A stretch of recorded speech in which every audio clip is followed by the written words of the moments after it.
तो आज के इस वीडियो में हम वायु प्रदूषण का पौधों पर क्या प्रभाव पड़ता है इस पे चर्चा करेंगे। पिछले वीडियो में हम लोगों ने वायु प्रदूषण का मानव पे क्या प्रभाव पड़ता है इसके बारे में विस्तृत चर्चा किए थे। आज के इस वीडियो में हम पौधों पर वायु प्रदूषण का क्या प्रभाव पड़ता है इसके बारे में आज हम लोग अध्ययन करेंगे। फ्लोराइड जो होता है पौधों की पत्तियों के जो ऊतक होते हैं उनको नष्ट करता है अथवा दूसरे शब्द में उन्हें हानि पहुंचाता है या नुकसान देता है। इथिलीन का जो प्रभाव होता है वो पत्तियों को प्री मैच्योर फॉल डाउन कर देता है, अर्थात पत्तियों को समय से पहले ही पौधों के शरीर से अलग कर देता है या गिरा देता है। नाइट्रोजन और फ्लोराइड के जो ऑक्साइड होते हैं ये सामान्य रूप से जो उत्पादकता होती है उस उत्पादकता को घटा देते हैं। तो इस तरह से पौधों के ऊपर जो है वायु प्रदूषण का इन तीन रूपों में प्रभाव पड़ता है। पहला हम लोगों ने पढ़ा फ्लोराइड जो पौधों की पत्तियों के ऊतकों को नष्ट करता है। दूसरा पढ़ा गया इथिलीन जो इसके दुष्प्रभाव से पत्तियां पौधों के शरीर से समय से पहले ही अलग हो जाती हैं।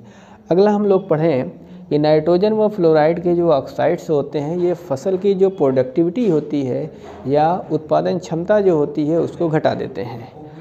अब पौधों पे पड़ने वाले प्रभाव के बाद बारी आती है कि हम वायु प्रदूषण जो होता है उसको रोकथाम या कंट्रोल कैसे करेंगे। तो उस कंट्रोल या रोकथाम के लिए कुछ बेसिक उपाय हैं जिन उपायों को हम एक एक करके पढ़ेंगे।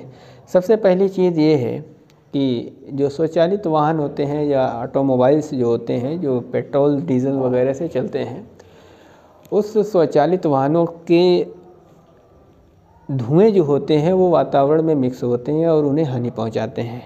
तो इस गाड़ियों से निकलने वाले जो धुएं होते हैं उस धुएं के अंदर जो प्रदूषित या प्रदूषण फैलाने वाले जो एजेंट होते हैं उनको रोकने के लिए सामान्य रूप से गाड़ियों में हमको स्क्रबर का प्रयोग करना चाहिए। दूसरी बात चिमनियाँ जो होती हैं जो फैक्ट्री से निकलने वाले जो चिमनियाँ हों या धुएँ हों उनमें सामान्य रूप से बैक फिल्टर का प्रयोग करना चाहिए। इस बैक फिल्टर के द्वारा होता क्या है कि जो हानिकारक मटेरियल होते हैं उनको बैक फिल्टर आसानी से कम हानिकारक पदार्थों में कन्वर्ट कर देता है जिससे वातावरण प्रदूषित तो होता है किंतु प्रदूषित होने की जो दर होती है वो धीमी हो जाती है। अगला है सीएनजी वाहनों का प्रयोग करना चाहिए। सीएनजी का पूरा नाम होता है कंप्रेस्ड नेचुरल गैस और कंप्रेस्ड नेचुरल गैस का मतलब ये होता है कि एक ऐसी गैस जिसको पहले ही द्रवित कर दिया जाए, अर्थात सामान्य रूप में जो डीजल और पेट्रोल गाड़ियों में डाल करके हम उन्हें चलाते हैं तो उनसे होने वाला प्रदूषण और सीएनजी से होने वाला प्रदूषण इन दोनों में काफ़ी अंतर होता है। तो बड़ी बड़ी सिटी जो होती हैं जहाँ पे वाहनों का आवागमन ज़्यादा होता है वहाँ पे सीएनजी बसों का सीएनजी ऑटोज़ का इस्तेमाल किया जाता है। तो ये भी एक तरीका है जिससे हम वायु प्रदूषण को एक सीमा तक कम कर सकते हैं।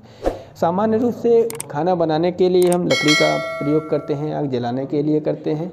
अगर खाना बनाने के लिए हम लकड़ी जलाने के बजाय अगर हम गैस का प्रयोग करें तो इससे भी एक सीमा तक हम वायु प्रदूषित होने से बचा सकते हैं। वनों को काटने पे तत्काल सरकार के द्वारा ऐसा प्रतिबंध लगाया जाना चाहिए जिससे कम से कम वनों की कटाई की जा सके और वातावरण प्रदूषित होने से बचाया जा सके।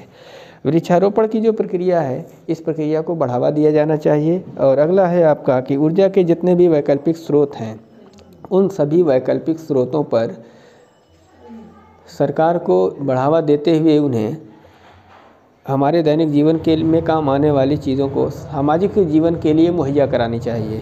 तो आज के इस वीडियो में बस इतना ही। अगर कोई बात ना समझ में आई हो तो उसे कमेंट बॉक्स में ज़रूर कमेंट करिएगा। तब तक के लिए गुड बाय।